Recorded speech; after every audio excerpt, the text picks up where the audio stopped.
When you're blue and kinda lonely too, you'll find a smile will go a long, long way. Though you're down, don't sit around and frown. A little smile will go a long, long way. Never grieve, just try to make believe the sky is blue, although you know it's gray. Don't you find it's just a waste of time? You'll find a smile will go a long, long way. Welcome into another adventure, the podcast, Ron and Jen's Great Escape, as we try to escape, as most people are trying to escape the remnants of the pandemic, and there's still serious remnants. And I should know all about remnants because I had a part-time job working at Weintraub's Fabrics right on the Pawtucket Central Falls line. Sounds lucrative. Years and years. It wasn't. Yes. But, it was during high school, so you got to do what you got to do, huh? You do. And with summer just around the corner, 21st is the official start of summer. But, let's face it, once Memorial Day is in the rearview window, mirror, I should say, everybody's thinking summertime, summertime. Are things back to normal? Probably not. And this is hell no. Hell no. Hell no. And returning to normal, not as easy as people think it's going to be. Even though like 135,000 people flocked to the Indianapolis 500. You've got attendance at capacity now, Fenway and at TD Garden for the playoffs. But still, returning to normal is not simple for everybody. Everybody's got an issue. Everybody's got a hurdle, Jen, that they got to get over. Yeah. So what's to do? How long is it going to take, I guess, is the big question. Clearly right through the summertime, probably right through the end of the year, if not further. Yeah, well, I guess it's people are dying to get out and people are dying to spend money that they don't have. People aren't dying to work. But, can people behave properly? Yeah. And get out there and do the things? And for me, so far, it's sort of 50-50. I mean, you see people, some people are trying to behave and others, just because of the political, social, and culture, of the climate that we're in right now. It's just sort of, I can't, it's middle finger. That's it. Rules. Who needs them? Don't tell me what to do. Cops, and I just think this is a curious time, Ron. I think one of the things that you really have to do is and I know for a lot of people it's difficult, you got to have respect for everybody's individual situation. We've all been indoors. We've all been cooped up forever and ever. Amen. All of a sudden, then you walk outside and, people are out there riding their bikes and, everything's going bananas all at once. And it's just sort of like, boom, and when something like that happens all at once and it just slaps you in the face, you got to go, and like they do in the cartoons, when the guy flattens the other person's head with the pan and they shake it back into shape with that sound, right? So everybody's doing that. They go, but everybody is doing it, and there are reasons why everybody's sort of doing that. Because, between the news, between commercials, between the images where asked to watch and participate in, the commercials. They're literally making us schizophrenic right now. Wear a mask, don't wear a mask. We're all in this together. And then, you see these beautiful commercials that tell you, that show you to behave as such. But then you go out and if you're in line for gas and somebody's taking too long, all hell will break loose. It's just that I think people have so many different messages from so many different sources that and people now need to be led to the trough. They literally, so many need to be led. They want to be taken care of, and they just don't know what direction to go in because they're not getting it from their government. They're not getting it from their family or their parents, and they're just out there wandering, trying to sort it out themselves. And now is not a good time to try to figure out society. And all that makes no sense. And all that does, that bombardment from every angle, all it does is increase your anxiety. Oh, sure. Sure. So I think, And then alcohol consumption is up. Yeah. You can smoke weed legally now. Well, not in Rhode Island, not, but if you need it for medical purposes, Yeah, you but, can. you know. My guess is soon that Yeah. low-hanging Oh, fruit sure. will be there too. Sure, so, sure. so most shrinks, if you will, or folks who are supposed to busy be people. physical experts at this, say each day you confront the anxiety, the better off you will be. But I think it comes down to RESPECT, which we all deserve, but we often don't get, unfortunately. So, respect your fellow man. Yeah, I tell How's you, that? I would love to do a show where we can take calls and ask that question. What is wrong with people right now? But what's the genesis of this shift? Was it 5 years ago? Because, 5 years ago, there were college campuses that had Black Lives Matter on campuses, and things weren't, a lot of people blame organizations like that, but things were going along, and there wasn't the riots, there wasn't obviously George Floyd and that whole situation, but I mean, still, you would hope, Ron, that people would come together during this time. We just came off, I know, but we just came off a terrible crisis, medically, and whether it was biowarfare, whether, everybody knows somebody who either had it or who died. That's another thing, too, to take into consideration. How much it did permeate everybody's lives in one. It's like 6 separations of whatever, Kevin Bacon, 6 whatever, degrees of 6 separation. degrees, whatever, and it That was just Will seems Smith. it just seems that everybody has been impacted by it. Sure.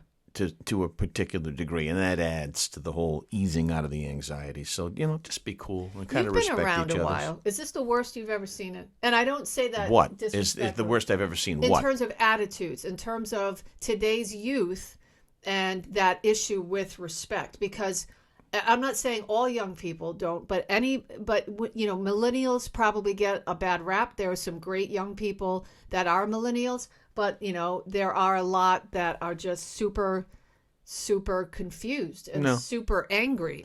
Same deal, different time. Yeah, you think so? Same deal, different time. The difference is the uniqueness of it all being squeezed into this, year and 4 months so far that we've gone through with the pandemic. So, it's a world of turmoil within a bubble. It's just, it's unique in its own situation. Yeah. Airbnb says it's continued to see an increase in longer-term bookings.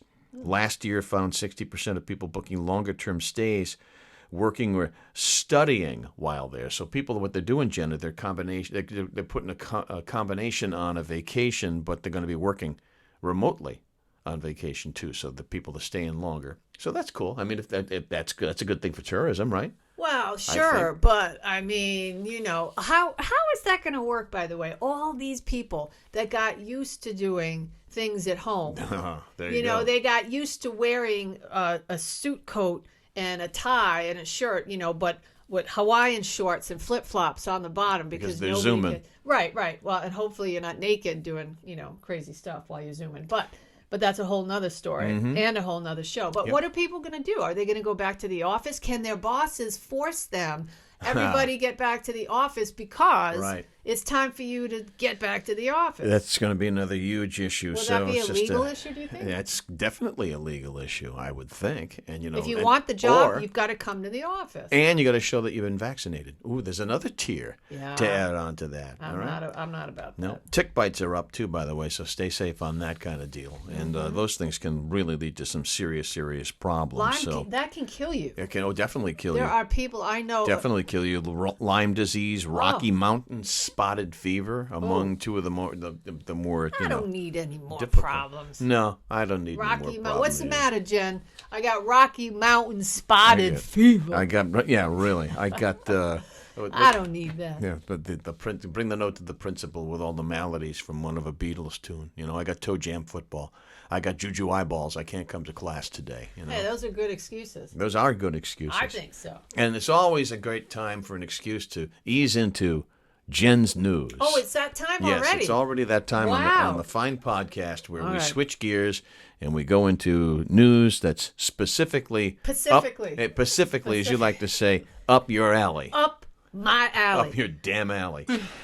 And the horse you rode in on. It's time for what is it, Ron? It's Jen's News. Jen's News. Eye popping. It's eye popping for Nana. It pops Nana's That's eyes. good stuff. All right. So what's going on in my world that I find interesting? Well, you know that a lot of people make fun of the New York Times trends section, and I don't know why that is. Now, their regular pieces on the millennial craze. News to me. All right, have been, well, it's true. They've been dubbed hate reads. But lately, they've started having discussions about cultural norms, and one of them has been food. Okay, and a lot of people, for whatever reason, I don't know why that is. People love to take pictures of their food and put it on Facebook. I don't get that. They love to talk about food. They love to watch food shows, the spring baking championships, kids baking champion. Have you ever watched any of this stuff? Patty, my wife, is seriously into the Food Network. Yeah, the kids baking championship is fun. No, I'm out on the kids stuff. Oh, really? I'm out on the kids stuff. They're really great. I think it's fun. I like Guy Fieri's Diners, Dives, and whatever the other, and different things that he does. I like him, and I like Bobby Flay. Okay. Love to watch Bobby Flay cook. Well, recently, because the New York Times can do this, they went into the, as you like to say, the Wayback Machine, and they published a 1938 article on it was a new, it was new on the scene. It was called California Food Fads, and one of the items in this food fad was a cheeseburger. When cheeseburger was first mentioned in the October 1938 article, it was in a long list about the whimsiness of California eateries. Then 9 years later, they made fun of it. They thought it wasn't going to go anywhere. That's interesting. Then 9 years later, in May of 1947, the Times revisited that fad and that little whim, writing, well, at first a combination of beef with cheese and tomatoes, which sometimes are used, might seem weird and bizarre, but if you reflect a bit, you'll say the combination is actually a massive hit. Now, more than 80 years after that article, and with all the news that is fit to print, they took notice of their old story, and they brought it back again, and they did a huge story on why cheeseburgers are popular, what food chains have the best, and the fact that you can get a $300 cheeseburger right there in New York City. And originally they thought the cheeseburger was just a stupid fad. They made fun of the idiots down out on the West Coast in California. Back in 1938. Isn't that funny? Right. Pairing beef with cheese might be a no-no, a big mistake. So as we go back in years... that's some of the best stuff right there. 1938. Let's talk a little bit about Remember When. Yeah. Now, a few podcasts... You remember 1938, I do not. Wow, you look good. Thanks. But he aged well. A few podcasts ago, I rummaged through some of my stuff downstairs that I collected as a kid, and we came up with the Famous Monsters of Filmland magazines, which I collected in the late, about 1967, 1968, and in there was a great ad called Who Wants a Live Monkey? And that was one of the strangest ads. But they had all different kinds of things, collector's masks and things like that. You saw them. Yeah. What the place that you would send away to was called Captain Company. And in the ad for the Who Else Wants a Live Monkey, it says Captain Company. I was too young to figure out that everything in that magazine, if you ordered it, was from the same place, Captain Company, which was owned by the people who owned the magazine. What a scam, huh? Oh, wow. So I'm thinking, I'm just a kid, young kid, teenager, probably 12, 13 years old. So, fool me then. That thing just closed. It closed in 2007. Captain Company was still getting people to buy things. I don't know if they were still selling live monkeys or not, or cannons. Did you ever send away for a live monkey? No. What I wanted to do, though, was like I told you on one of the podcasts, I wanted to save up for one of those really cool masks back then that were selling for like $60, which was the equivalent of like $250 today. But can you imagine that Captain Company stayed in business until 2007? So they were they were scamming people. That ain't right. They were scamming people up until 14 years ago.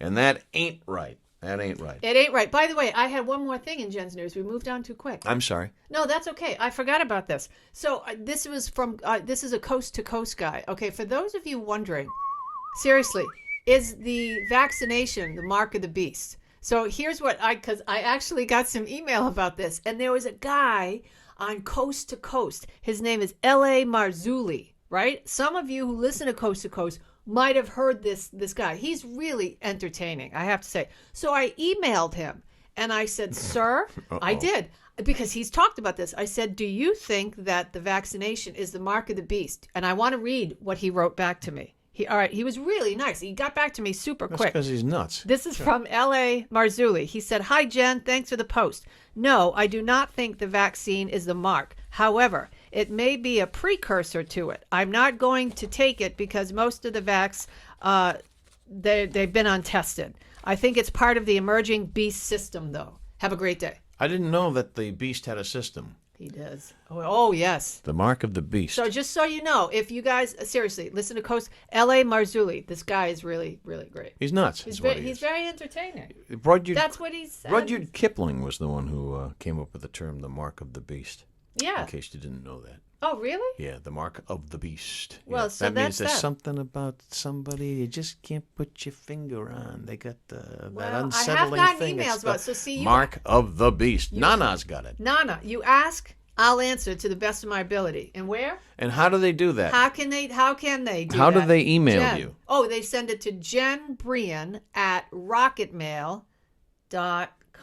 Okay? There you go. If you Also, have any questions, I'll do my best. Make sure you make a habit of checking out our Facebook page, Ron and Jen's Great Escape, because often we will post a question up there. And we would love your feedback on stuff like that, and we'll share them on future podcasts. Recently, we asked this question. Give us one word about the 1980s, one word that would describe the 1980s. What are some of the contributions we've had? This is great. So you guys came up with some good stuff. So Joan wrote awesome. Anne wrote radical. Paul just said, quite simply, journey. Somebody wrote Zoltar. Remember Zoltar from the movie Big, which Paul wrote. Paul wrote Big in quotations. Okay. Michael wrote Prince and Reaganomics. And then somebody else posted, a guy named John. He said, don't you forget about me. Do you remember? Breakfast Club. That's not one word.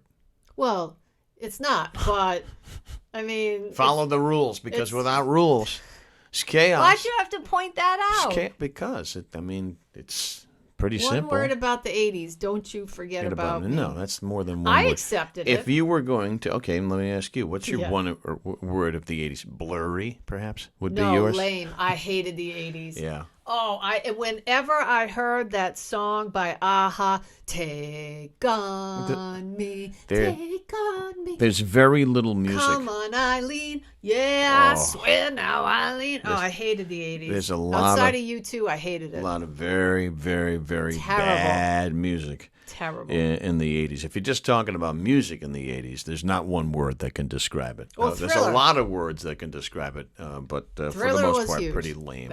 I'll go with you on lame. The 80s were lame. I thought so. All right. Now we're going to talk a little bit about Remember When. Yes. We talked about the monsters.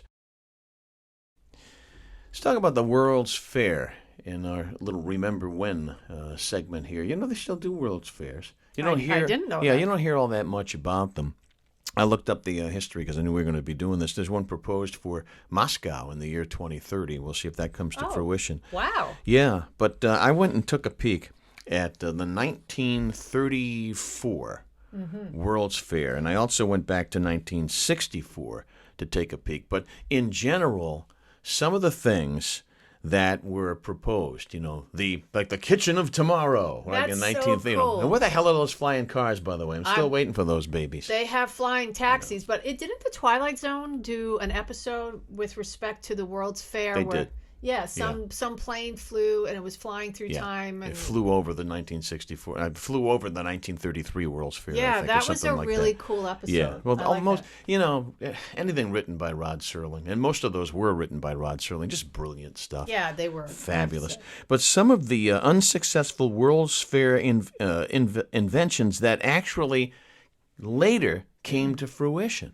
Okay, isn't that bizarre? Yeah. Back in 1851.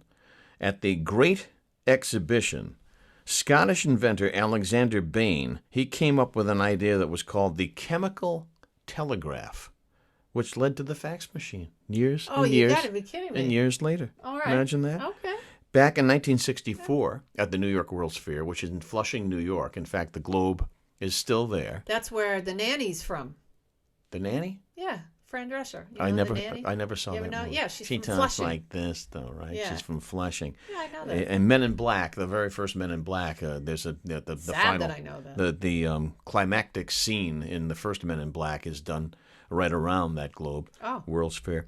AT&T's picture phone made its debut in 1964, and of course didn't come to fruition until umpteen years later, but it did. Is that a cell phone? It's a cell phone. No, it's a picture phone. It's you talking to me on the telephone with a picture, Oh. right? So a picture phone instead of just you. Hello. Okay. Well, so that actually came to fruition. Sure. General Motors had an autonomous car at the New York World's Fair Did too it fly? in 1964. Wasn't a flying car, but it was a prediction of the future. You know, we got those autonomous cars out there right now. Give me 5 minutes head start on that, Yeah, I don't please. like those. No trust. No way. No How about this one? way. The Chicago's World's Fair, not the one in 33, but the one in 1893. Yes. I think Cass covered that. Yeah, maybe. Zippers. Yes. Before zippers got their name in 1923, they were called the clasp lockers.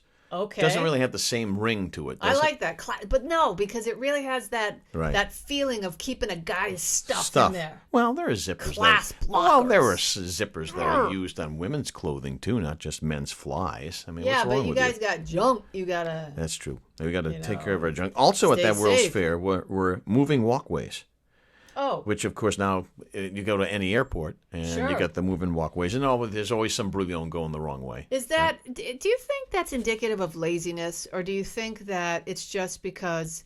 Yeah, I never understood why people just wouldn't walk and get a little extra exercise. And in the middle of walking, there are these conveyor belts that just take you along faster. Is it supposed to help you get to your location? No, the it's for people. It's supposed to be for people who struggle, people who have some people who have physical challenges, if you will. But basically, it's used by lazy people Yeah, too. I didn't know. I would say 95% of the use is done by people who are just too damn lazy to do their thing. Do you know? I think it was 1893 World's Fair. There was a guy, and his name was H.H. Holmes. He was actually America's first serial killer. Not uplifting, but if you're interested in this kind of true crime, and it happens to be really dark, this guy was so crazy smart. Would he have his own pavilion at the and World's that Fair? Is that what it was? Well, he owned a building, and he would welcome people in. It was like the Roach Motel. No. He would come on in and stay here. This is a great place to rest your head. And he'd collect people, and they would never be seen again. Never be seen again. They would never leave. So H.H. Holmes, I believe that there's a documentary on Netflix. It I'll might even be on pass. Hulu.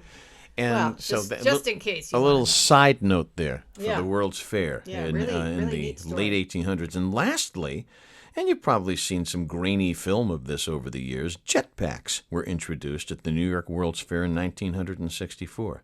And then they were featured in James Bond movies. And Michael what have you. Jackson's concerts. Back to Michael Jackson. Jetpacks, New York World's Fair, 1964. That's real. I've so never, some always of the wanted stuff, to use a jetpack. yeah, that'd be fun. Yeah. Some of the stuff that looked incredibly futuristic and failed initially led to some of the stuff that we use today. But that's and one now of you know. The rest of the story. But that's one of the best things when you go to Tomorrowland at Disney World. I don't even know if they still have it because they probably updated. But Well, that's the I problem. haven't been since I was 40. It's the now problem I'm with 52, it's the so. problem with Tomorrowland is it constantly has to be updated because it becomes antiquated. Well, yeah, but they still. When I was there, when I was 40, when I had my 40th birthday, they still had those people that looked like the Jetsons, from that they had created in the 60s, and it was it's neat. I mean, I'm sure a lot of it's not exciting, but I'm a geek, so I like stuff like that. That's not my favorite area. The Hall of Presidents. Did you like that? I love that, and it's air conditioned. It's a really great place to go and breathe and just chill for a bit. I've been. I have not been. I wonder what Donald Trump looks like. In fact, I know. Do they even have him there? Yeah, I was just going to tell you. I'm wearing my 2019 Walt Disney World marathon. I ran the half marathon that in 2019. Most recent I ran was 2020, and we did go into the Hall of Presidents, which of course you always go into just to escape the heat. Yeah, right. It's a 20-minute, 25-minute presentation. Yeah, and Trump was part of it. It doesn't even look Did like he him. say anything? Well, yeah, and he does this. I'm gonna do Twitter. No, he does this. I am tweeting. You know how they introduce each one and they put the spotlight on them, And he does this when they put the Does spotlight he? on him. That's it? Yeah. That's all he does? No, he speaks.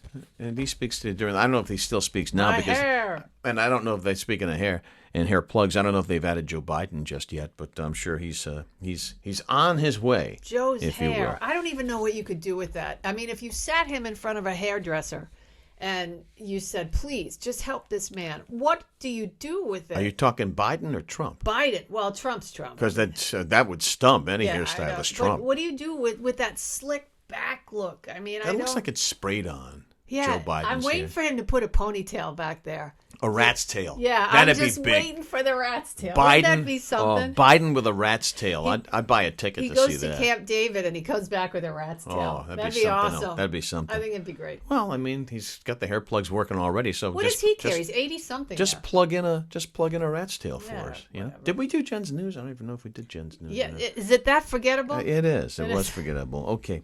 Want to talk a little bit about pets? Sure, I love pets. Why All not? right. We could like to call the segment the Fur Friends. Fur Friends. So we're going to call it that. Now, your dog is Molly. Yes. And you don't know what Molly is in terms No. of a breed. It's a mix. It's a Yes. beautiful dog. Dogs have just gorgeous colors. We got to shoot a picture of Molly up there at some point. Okay. Very, very sweet dog, too. She is Does sweet. Molly get the zooms? She does, but the cat makes her have the zooms. The cat teases her incessantly, and unfortunately, I don't have a yard that Molly can Zoom in. So we just have to go for constant walks. But I really wish she had a place. And I told you, I'm going to bring her over to meet Hazel. Yes. So then they can zoom together. Okay. There's actually a technical term for the zooms. Yeah. Why? What causes it? They're called, the technical term is FRAPS. It's an acronym. Frap. Yeah, FRAPS. It's an acronym let's see, what does it stand for? It stands for Frenetic Random Activity Periods, FRAPS. Okay. So we just like to call them the zooms. Yeah, Some people call them zoomies. There's nothing wrong with them. They're natural. They're fine. Doesn't mean your dog's crazy, go nuts, or screws loose. I say she's got a bee in her bonnet. Yeah, basically. Yeah. Yeah. She got a bee in her All of a bonnet. sudden they Let's go look that one up spastic. too. Let's look that one up too. Okay. All right. Random Yeah. cats and dogs, bees in my But bonnet. what? It's pent up energy. That's it. Yeah, basically that's it. But Zooms, that's kind of sad. they're normal. There's nothing wrong with the normal It's behavior. like a psychotic break. As in a long pet. as they don't run in an unsafe place, because they are just throwing caution to the wind. They're just like this, and the ears are pinned What back. are they like, Ron? Like that. Yeah, They're that's going good. crazy, That's and good. their ears are pinned back. They got the big smile on their face. Sure. Just they're loving life. They don't last long, obviously, because it's just No. a super burst of energy, and Yeah. they don't have access to the 5-minute energy drink or whatever the heck that stuff's called. Yeah. No Red Bull for No Hazel. Red Bull. Oh, can you imagine? Yep. So it's awful. difficult to stop the zooms. All right. Don't try it.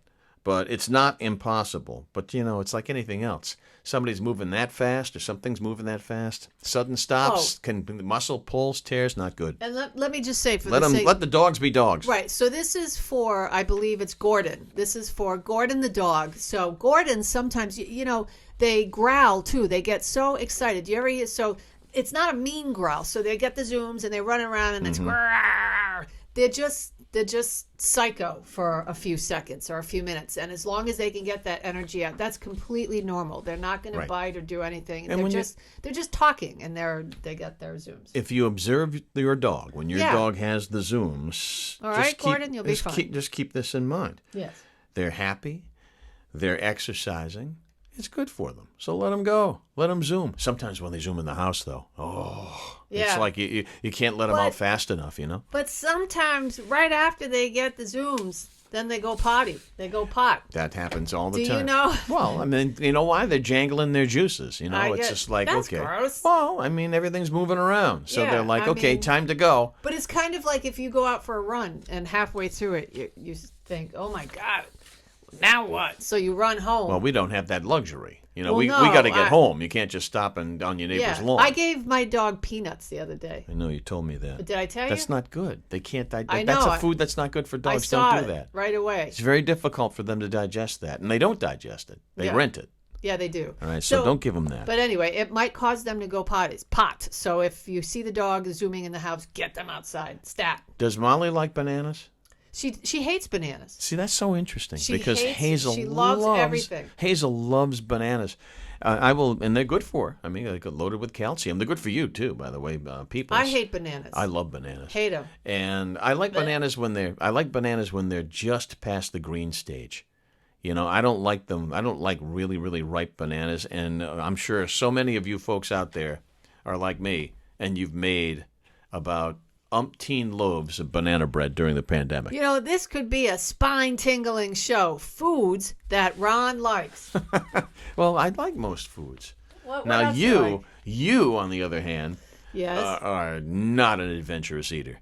No, I'm You're not an eater. You don't eat. Well, I mean, you're I eat the same thing all the time. I was going to say you eat like a bird, but that's a fallacy because it's an old wives' tale because birds eat like 4 times their weight every day. So I don't know who came up with that. I eat just really gross things. Boiled hamburger, steamed vegetables right now. Boiled hamburger? Yeah, you boil the fat out. No, There's something wrong with your digestive tract? No, you just boil the fat out. You know, I'm not doing any dairy right now. Oh, you're on one of those things where you're cleaning out all the toxins out of your system. Yeah, you know, I got to stay healthy. I got to stay regular. Well, I got to stay healthy. It's probably a good thing at the tail. I'm in my 50s. Well, but also as we get out of the pandemic, it's probably time that we all look at each other and we all say, okay, we got to get back to being good, if you will, or eating better and exercising, drinking a lot of water. How much weight did you put on during the pandemic? I lost 12 pounds. Did you really? But I might have put it back on in the last like 5-6 weeks because I can't exercise. Actually, for the past 3 months, I can't exercise for a story we'll get into later. But hopefully that changes. So the next time I go to my doctor, who knows? He might say, you know that 12 pounds you lost? Yes, doctor. Because I never weigh myself. I could care less. Oh, I hate weighing myself. Yeah, I don't like doing that. Worst thing ever. And here's the other thing. Why? None of your scales ever match up. No, to they when don't. to when you go into the doctor or when you go to the gym. Your scale at home is like 8 pounds different from theirs, whether it be more or less. It's terrible. There's no consistency. Okay, so you got to take all your clothes off when they tell you weigh yourself first thing in the morning. Yes, so that's now what they tell you. You're butt naked, right? But then you realize if you had a glass of water or if you didn't go pot yet, honestly, there are so many variables to weight. That's why I hate things like this where they make you weigh every day. I just go by how my clothes feel. That's probably a very good rule of thumb. And, you know, if my clothes feel a little better, and they are starting to feel a little bit better, I mean, dang, though, I ate my way through that pandemic. That is true. I was eating so much takeout and crap and candy and just trying to make myself feel better. It's gross, man. So now as we ease back into what might be some state of normality, now is the time to start getting a little bit more into exercise and eating right and blah, but blah. It But keeps I'm your not mind good, too. That's what it's about. I'm not lecturing Hazel's underneath it. I'm not lecturing anybody. You guys do what I'll lecture you. You guys do what you want to do. You know what I want to do right now? Yeah, but you do what you want to do. But when you feel like crap, don't take it out on me. If you want to feel good and peppy and happy every day, work out. It's good for your noggin. While I get my musical instrument ready, all right. Why don't you do this? Yes. Why don't you share, and we'll stay with a food theme here. Hazel. Because you and I were talking off, and we were getting ready to do this. We were talking about, what do you think's going to change? What has changed? What might get back to normal? What might stay the same? Post-pandemic, once we actually finally shake out of this thing. But how about restaurants? Okay. Some of the stuff that I think will still be firmly in place when restaurants are open at 100%, the plexiglass downs and stuff like that. All right. 5 changes in restaurants that are here to stay. Yes. This according to this fine sheet of paper that Ron has provided for me. Here are 5 things that you can count on sticking around for the time being, if not permanently. Patience. That's number 1. There's a staffing shortage. That's funny. There's a staffing shortage at many restaurants, and all employees are having to take extra steps with food prep and cleanliness. That means it'll probably take longer for you to get your food, so hang in there. And that's very important, right? Generous tips. That is super important. Servers really need your help more than ever, so it's a great idea to increase your tipping if you are able to. Don't touch the staff. Don't touch the staff. Because, before I used to go in and touch everybody before I sat down. Yes, I used to say hi. Hi, how are you? How are you? Give me a menu. It's so good Is that a menu? Oh, my God. Everyone should know what personal space is by now. No large parties. No parties. No, that's no fun. Nope, don't try to bring a group any larger than, it says, 3 or 4. And condiments? Really, there's a lack of. Salt, pepper, and ketchup bottles may never be available at your table again in the future because they don't want everybody touching it. They don't want everybody touching it. That's disgusting. So there you go. Nice. Yeah. All right. So that's another fine edition of this great show. Patience. Like that's ever been part of the equation? We didn't ask another question. Can I ask a question? It's already on the page, but I'm going to just ask it because we want you guys to answer. I would love to hear it. Is it ever okay to snoop in your teenager's room? Is it ever okay to snoop? My mom snooped once. Once. We'll talk about that next show. But that's our question. You can find it at Ron and Jen's Great Escape on Facebook, on our Facebook page. Just punch it in the search engine and like our page and be a part of what we do here. See ya. You'll find a smile will go a long, long way.